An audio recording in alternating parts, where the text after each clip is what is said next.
we just had to wait a little bit while we rang through to the Governor's spokesperson to get the kind of final bureaucratic seal on getting access to the jail proper. So these two American gentlemen are just helping us get inside to the cell where the tunnel actually began.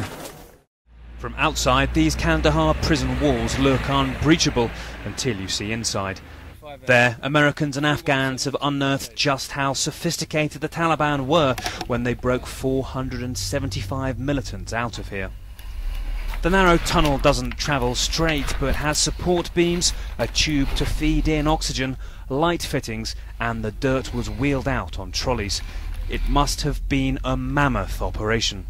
Inside this tunnel you get an idea really of how cramped and difficult it must have been to move through, and really how long it would have taken for hundreds of people to crawl hundreds of feet out.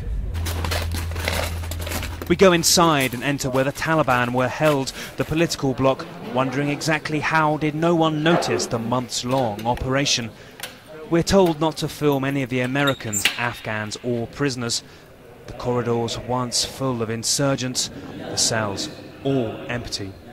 The cell that led to freedom left, though, as it was.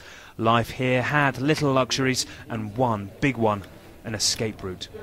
Well, the concrete on the floor of the cell is 2 or 3 inches thick, and it would have been literally impossible for somebody digging upwards to have broken through it. So investigators believe that people inside the cell must have finished off the tunnel.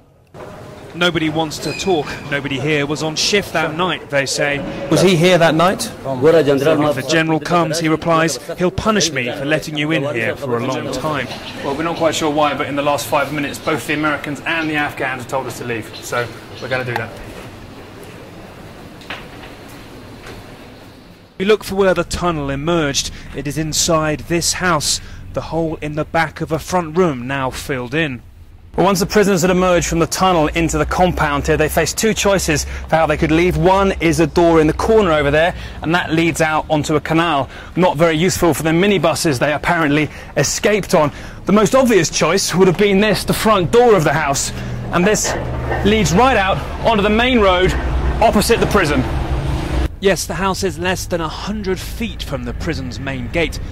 But still, the Taliban had to be stealthy. This mast is from a heavily armed American military base just down the road. And in the end, even the Americans also didn't notice the huge tunnel below until it found light at its end, until it was too late.